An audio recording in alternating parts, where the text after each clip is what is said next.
Hi, everyone. Thanks for coming in. Really appreciate everyone showing up. This is kind of the first time I've had a chance to do one of these at Accelerate. I get a lot of privilege in doing some of these opportunities, but yeah, a little bit nervous, so stay with me. It's reminiscent of my wedding speech a little bit, so I'll try my best to keep on track here. But hopefully the conversation today is going to be a little bit more interesting, which is really going to be about full funnel measurement. So helping all of us understand how are brands thinking about measurement today, and how are they helping understand how their advertisement is helping their customers move down the funnel. I'm going to be joined by a couple of experts, Gabe and Elizabeth in a moment, who'll join me on stage and talk you through the applications of full funnel measurement. And nice to meet everyone. I lead product marketing for measurement at Amazon Ads, and I'll be walking you through this today. So let's think about full funnel measurement. And for us at Amazon, that starts with awareness to action. As many of you know, the customer journey is incredibly complex. It has changed quite a lot and evolved quite a lot over the years. Right now, there's many ad touch points that our customers may see, and at the same time, there's many different types of ads that we can serve them to move down the funnel. All of this becomes really, really difficult when measuring the results of our advertising and what that really means for our brands. And so we need to do it a little bit more intelligently, more precisely than we ever done before. And some of the challenges that come through that we encounter as marketers is really understanding where exactly are these customers that are coming from for our brands, which combinations of different channels, touch points, are influencing them to move down the funnel. When they are moving down the funnel, we have campaigns out there that are trying to achieve immediate results. So how are we attributing our results to those campaigns? How do we measure the immediate performance that we can expect to get back? Once we do get that performance, we also have to switch our mindset to thinking about the long term. It's not only about those immediate results. We understand that our advertising has long-term impact on their brand, but today we're going to understand a little bit about what are some of those tools that can help you really project what that value means outside of those traditional attribution windows. We talked about this at Unboxed a lot last year, this concept of full funnel measurement, and I'm going to do a quick recap before we accept the panelists on stage to speak through what those three solutions are. And those solutions for us, as a recap, are conversion path reporting, multi-touch attribution, and long-term sales. Each of these solutions can be used in conjunction with each other to give you a more holistic perspective of your customer's journey and be used to understand how your advertisement is helping them move down the funnel. We start our journey with full funnel measurement on conversion path reporting. To understand our complex customer journey, we should start by visualizing what it looks like. Conversion path reporting helps you do just that. In the console, you can visualize exactly which ad touch points for different sets of campaigns are actually moving your customers down the funnel. Once you have that visualization, you can understand and take away what are those types of ads that are going to be served them in which sequence to help them get to the conversion event that matters for you. And when you're ready to then buy a campaign with that insight, you probably want to think a little bit about those immediate results we talked about. That's where multi-touch attribution comes in. Using thousands of randomized control trials, we're able to precisely understand which of those touch points that conversion path reporting visualized are contributing and influencing your customer to move down the funnel. It helps you uncover hidden opportunities that weren't necessarily very prevalent to you using what industry standard is today, which is last touch attribution. Once you've ran that campaign, long-term sales is that projector. It's that simulation that understands, once you have acquired that first new-to-brand customer, what that means for your business long-term. So long-term sales is going to measure the impact that your campaigns are having during that attribution window with all the brand engagements that you're driving, whether that's detailed page view, branded searches, all the ones that are not the immediate sale, and it's going to project the value of those engagements over the next 12 months. This is incredibly important as you have a full funnel advertising campaign that probably is going to buy ad units that aren't going to result in immediate conversions. You need to understand what is the long-term impact of those ad units so that you can get a more holistic perspective of your advertising performance. And with that, I would love to invite some of the experts that have done this in practice to the stage. So I'm glad to invite Elizabeth from Tinuiti.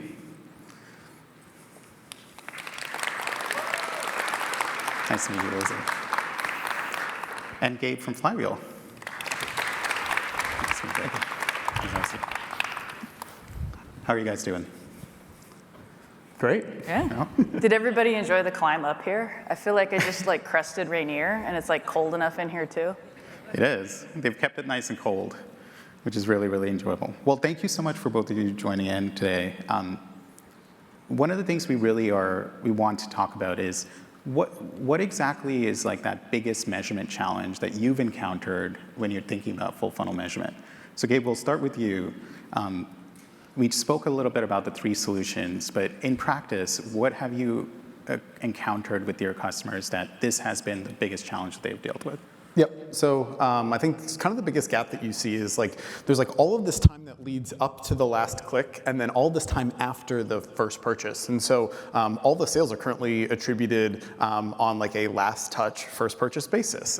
So the person clicks the final ad and then they make that purchase. But one of the big challenges is that which you sort of talked about here is like, okay, how do I actually properly kind of see where everybody is? How do I evaluate each of those touch points? And then sort of what happens after. And I know that there are some seller softwares out there that like let you see, hey, what is my customer value? Who's purchasing again? But oftentimes those are quite disjointed from ads. And so what you've talked about really kind of brings that together a little bit more so that you can evaluate the value of each touch point as well as sort of the long-term value of those customers right where you're making those bid adjustments, right where you're choosing which ASINs to showcase and where you're setting those budgets. Absolutely. Elizabeth, what about your perspective? What has been Tinuity's biggest measurement challenge when it comes to full funnel measurement? I think it's not even just like a Tinuity measurement challenge. It's like all of our measurement challenges, right? So like technically speaking, I oversee multiple retailers at Tinuity. So not just Amazon, but I also work with like Walmart, Instacart, Target, Kroger, and I came from a Google background. I know, all of the things. Can't make up my mind. But when it comes to something like this, the measurement gap really is a business problem. And we think about it from like what we're used to versus like what we expect. But if we are comped and we comp our people based on a channel or based on an ad type or based on this box, people behave accordingly, right? What gets rewarded gets done. So I would say like currently our biggest measurement gap is actually how we attribute that credit and then how we reward the actions from those outcomes. So I would say like it's a Tinuity challenge, it's a business challenge, it's an everyone challenge. And one of the things I like about working with Amazon is of course the digital aspect, right? So we can tie pretty easily to who that last touch was or who that person was. So like for example, Amazon Prime, obviously, sure. We might have it delivered other places. You guys gotta stop cracking down on that. Like that's my thing. But Walmart measures at the household level because they can't get down to the user level, excuse me, the same way. So when you think about like Amazon Prime, the ability to consume the content, from a Thursday night football to seeing it on screen to a QR code to a sponsored search, whatever it is, to your door in 2 hours, that's pretty powerful. Exactly. And I love what you said about what we're all held accountable to. And I'd love to go deeper in that and really address the elephant in the room. Like most of us, when we buy campaigns with Amazon ads, we're almost held accountable to a ROAS metric as my primary KPI, right? And I would love your perspective in helping us and navigating us and teaching us and guiding us. What are some of those strategies, Elizabeth, that you've helped brands understand that ROAS isn't the only metric of success? I mean, we're all in ROAS jail, right? Gabe and I agreed. We're just going to call it jail for right now. Because let's face it, in the absence of something that you can trust or that you can bring to your CFO and they don't laugh you out of the room, that you have to go with that. So what we encourage, essentially, is like you've got to pick something else, something a little more upper funnel. That could be like, in particular, we like new to brand is a good one, especially if you're thinking about like a growth-minded business plan, or how are you going to acquire new customers, reach new customers. Tinuity, we have this whole thing. It's called love growth, hate waste. On the one hand, I want to find the waste in my ROAS and my efficiency, but on the other hand, you can't grow at the same time. So you need to be able to balance those things out. Awesome. Yeah, in terms of balancing out all of those engagements that could be contributing and moving your customers down the journey, Gabe, would love your perspective on that question. Like, how have you and Flywheel helped navigate brands of just looking at immediate results from their campaigns to actually seeing the whole holistic impact? Yep. So I think everybody here in the room is like typically like ladders up to one of three goals, which is like sales, share, or profit. And so like I started my seller business in 2016. So like I'm very familiar with like every dollar you spend is a dollar that's coming directly out of your pockets, whether that's towards inventory, whether that's towards people, whether that's towards shipping or anything else. And so like ultimately, like there are kind of two levers that you have when it comes to one of those three metrics. Really, it's price, how much are you going to charge for your item, and it's ads, how much are you going to spend to sort of promote. And so we'll put price aside because we're talking about ads. And so that like really leads you into this place of like ACOS or tacos, which is like, okay, like it makes total sense that I should think about this as a percentage of my profit. The challenge is you end up in ROAS jail, which is that they're like really good guardrails, but they're actually really poor KPIs to optimize to, because ultimately you're just gonna optimize again to that last touch sale. And so one of the kind of big paradigm shifts that we're sort of starting to try and push people's thinking on is moving towards an MTA mindset, which then you know, as you said, is sort of reassigning the credit, the sales credit, to the ads that influence that purchase, not just the last one that took credit for it. And you know, we're really seeing good results when we optimize to that, because like it allows the sort of retail business to drive what's happening based on all those different customer touch points. Absolutely. And on a similar note, sometimes there's ad products out there like search that maybe are more deliverable or towards immediate results. But Gabe, in your perspective, like one of the things that we understand as marketers that if we want to reach new audiences, we have to invest in video and display, right? And if we hold ourselves accountable to those immediate results, those supply or inventory is not necessarily going to naturally lead to immediate results. So walk us through that. Like, how are you helping them digest investing and build confidence in investing in video and display while still achieving the performance that they want from their ads? Absolutely. I mean, like thinking again, kind of like taking our shifting our brains out of last touch is really the most important thing, because there will be a sponsored product between a TV ad and the add to cart button. We can't avoid that. And so what we think about is that consumer path reporting, both what is kind of pre-baked that you have just like in console today, and what's in AMC to think about all those different touch points. And so we did a case study where we looked at the results coming out of Thursday Night Football. So if you show an ad on Thursday Night Football across, in this case, 7 different games, how does it compare to not showing that Thursday Night Football ad? How does that behavior compare? Number one, 70% of the reach was incremental, which means that 70% of the people who saw the ad on Thursday Night Football had not been exposed to another ad by that brand before. It was the very first touch point. But also the propensity to purchase after seeing that ad, depending on sort of funnel stage, these are all new to brand customers, was anywhere between 2 and 5x depending on their stage after they saw that Thursday Night Football ad compared to our control holdout group, which did not see that ad. And so I know that not everybody here is like in the DSP purchasing Thursday Night Football, but there's options around sponsored TV where you can sort of set up a campaign. You can have a really low budget cap and just sort of test it out and start to look at that conversion path reporting. You know, how are customers first interacting with your brand, and start thinking about that whole entire journey from that customer-centric view. Absolutely. Visualizing the customer journey, as we talked about with conversion path reporting, is paramount. It really helps us see the influence of those upper funnel and mid funnel products towards that bottom funnel conversion. Elizabeth, would love to get your perspective on this problem. How have you navigated this question of showing value of video and display that isn't necessarily immediate for your brands? I mean, okay, so first and foremost, everybody's so like paying attention. This is so nice. This is like the day one effect, right?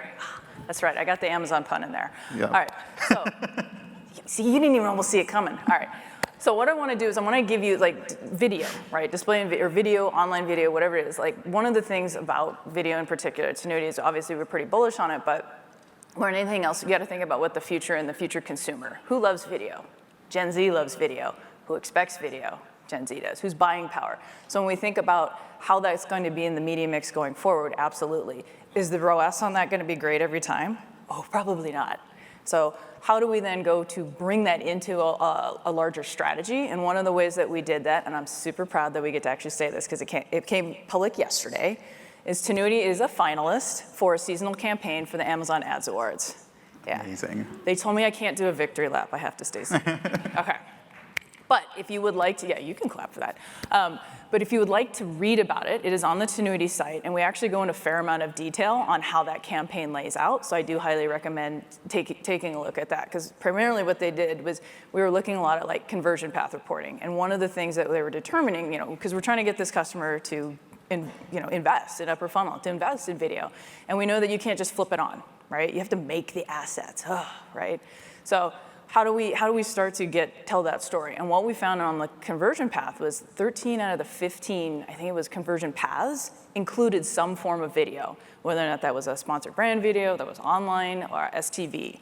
So that showed us that the customer does need and is consuming and engaging with that. And what we ended up seeing was a 40% year-over-year lift for them this is where the seasonal part comes in, Q4, which obviously coffee is a pretty competitive category to begin with, but they also got something very cool. It's this thing called the bestseller rank. Wow. Yeah, and they're pretty happy. That's great. Those are incredible results, and thank you for walking us through that. Those are exactly the kind of stories that we want each and every one of you in the room to like get an experience to understand one day. Like when it comes to actually visualizing that customer journey using conversion path reporting, it gives you that confidence to maybe invest in ad units that you may not have bought before, but you know are invaluable to your business, like video and display. And so, ensuring that the measurement points into you, spending your resources in doing that is very, very key. I want to now switch gears to thinking about more of the long term beyond the immediate term, like we kind of talked about before, and how you can see better performance of your campaigns investing into long-term results.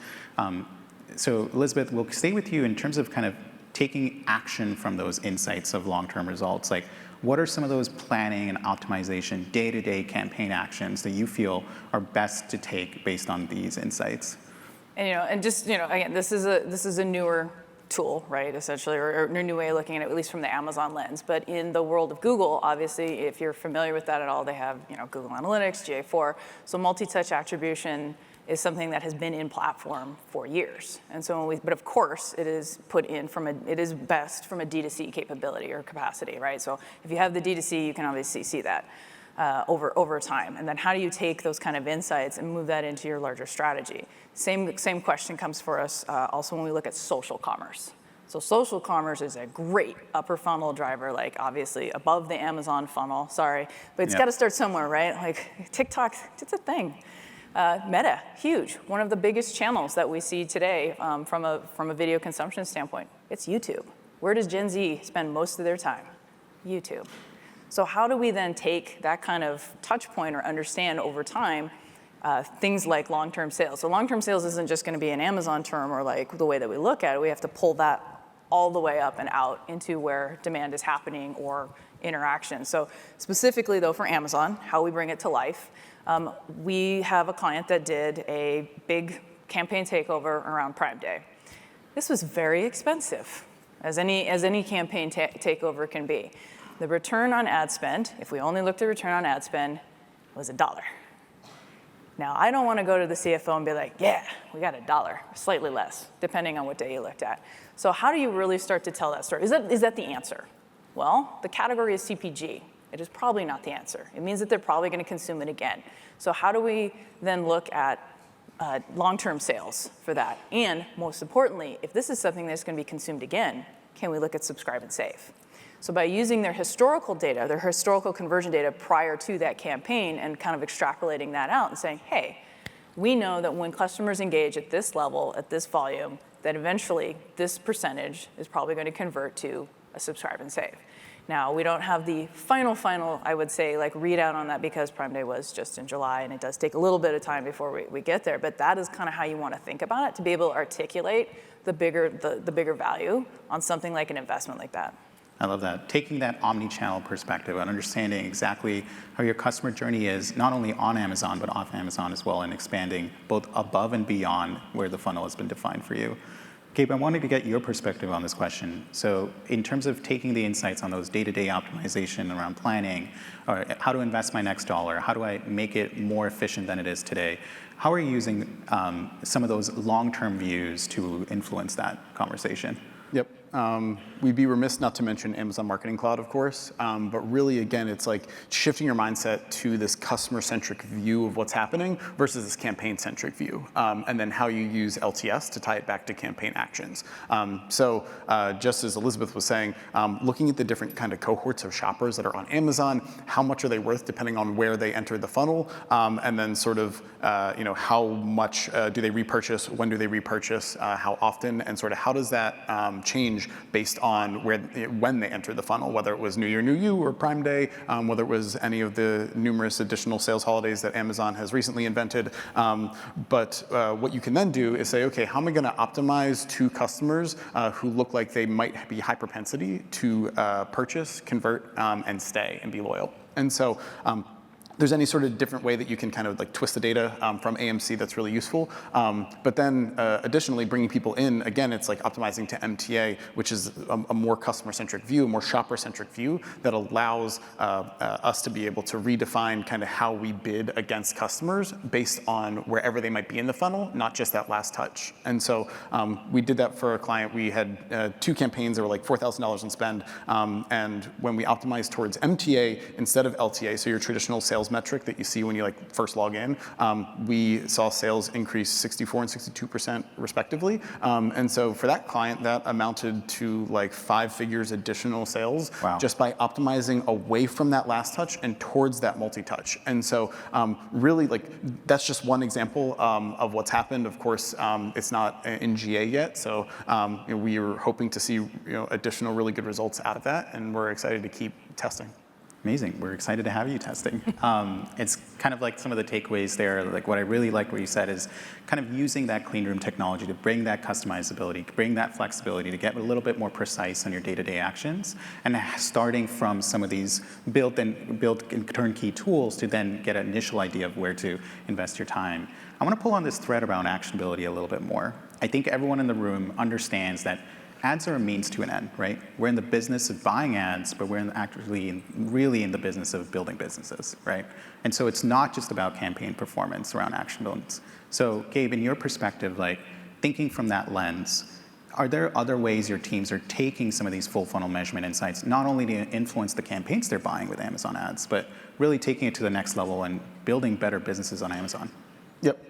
So I think like when we turn into like, okay, actionable steps, like what do I do when I leave this room?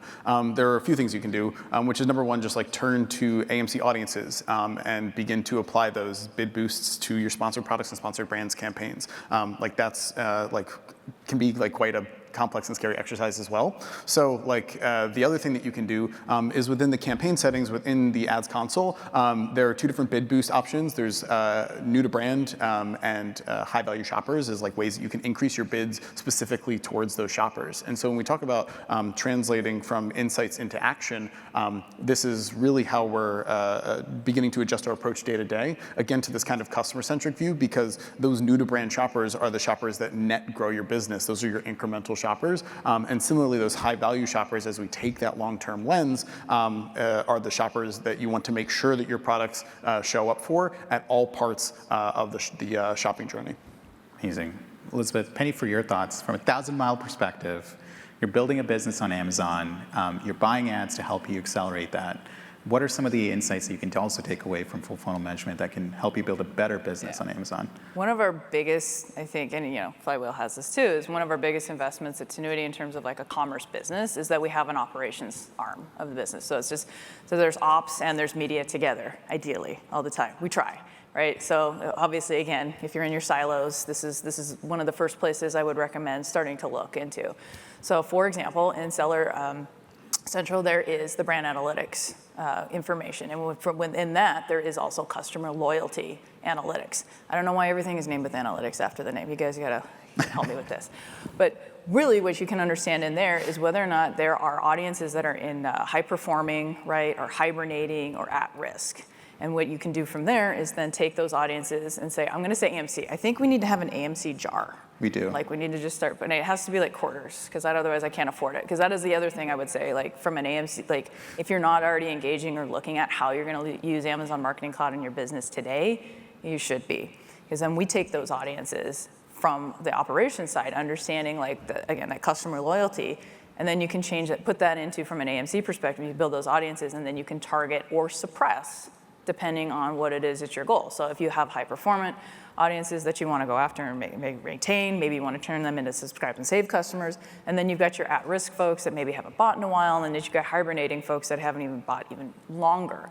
Do you want to suppress them, or do you want to try and bring them back in, or try and bring them back in with, like, say, a coordinated campaign or a creative to match? So it is one of those things where retail readiness, we'd like to talk about it, and we like to talk about the media, but one of the biggest questions I get from my colleagues that work on the Google and the Meta and the TikTok side is explain to me the difference between the commerce operations and the commerce media teams. And Right. the easiest way I can put it, one gets the stuff on the shelf and the other one tells everybody it's there. So if you work together like that, it can be incredibly performant. It's incredible. And yeah, our clean room technology that was mentioned here, like, as you not only use great applications of all the use cases you saw on the screen today and what we talked about, but it also gives you that ability to bring in your retail information and really understand how your audience is not only engaging with your advertising, but also engaging with your products as well. And Elizabeth, if there's, just to wrap up today's session and help the audience take away something meaningful from today, what was one key takeaway for you as you kind of dove into full funnel measurement? I think the biggest key takeaway is I want to say thanks for being here, because that was a lot of escalators. I live here, I'm from Seattle, and I did not even know that we had that much in here. I just drive by it on the freeway. But really what it is when you go back to your businesses, kind of like going back to the first question of what do you have to change in the business? What do you have to change organizationally, functionally, whatever it is? And then of course, one of the things I always advise my teams on is it's one thing to like change the whole business, and it is another to pick something that is perhaps a little more in your control. And I say, as long as you can get within 80% of your control, that is something that you should try to change. And I would say pick a metric for this holiday season: MTA, LTS, CPR, whatever other acronyms Amazon has made for us this season. I also hear there's a PBDD now. Okay, Prime Big Deal Days, right? I think that just came out. So pick it and stick to it for a statistically significant amount of time. 2 weeks is not enough. But by definition, long-term sales means long-term sales. MTA, that's my favorite, honestly, at this place, or new to brand. Like, what is it that you're going to put towards a greater goal? So if your greater goal this Q4 is growth, what is the metric that most aligns with that you think is doable within your powers to prove out and be able to bring back next, like, let's say February at the end of Q4 and go, yep, this is what we're gonna do. Or, nope, but I'm gonna go with yep. Amazing. I love that. I love that confidence we're able to give the audience today. Gabe, what about yourself? Like, if we were to wrap up, what is that, a key takeaway you feel like we should all take away? So I think Elizabeth said it well, obviously, like, test a ton. And so the other place where I'd really push people to kind of adjust their thinking is really through that customer-centric lens. If you were, like, one of the things that Amazon is very good at is like kind of fitting you into the structure that they have invented, the way that sponsored products or sponsored brands campaigns are built. You pick your ASINs, you pick your keywords, and like you send it off, and then you match type bids, budgets, whatever. And like that's not actually how customers find the ads. You sort of have to start working backwards from who is searching, who is shopping, who is converting. And so if you like start to change your thinking towards this customer-centric view, well, how would you change your approach? And so how would you use audiences differently? How would you measure differently? You'd start measuring on cohorts of audiences. You wouldn't just measure like campaign performance. And then, finally, from a return perspective, like this concept of return on customer. What is my total cost per acquisition on a customer basis, and what is my return on that customer? And so we're evolving our products, Perpetua and Flywheel Commerce Cloud, to really think in that way. And so when you look at these cohorts of people, the shoppers who are building your business, you uncover kind of a new way to approach building campaigns, a new way to approach audiences, a new way to approach measurement. And we think ultimately that's where it's going as search continues to get more personalized, as Rufus enters the chat, like all of these things, like understanding sort of from a shopper perspective what's happening, I think is a really important kind of mental switch. Absolutely. I love what both of you said today, which is about embracing the change, not being afraid to embrace the change, but also getting closer to your end customer, right? I think all of us can understand and relate to this. There's only so much time in the day. But one of the things that I would encourage all of you to take away is we've released a lot of information today that helps you get closer to your customers, and really don't make assumptions about how they interact with your ads, but use these full funnel measurement solutions to really get deeper and more precise into what they can build for your business. But thank you everyone for joining. We have a QR code and we'd love to hear from you. Feel free to scan it and provide us feedback, but really appreciate you and best of luck for the rest of the event. Thank you.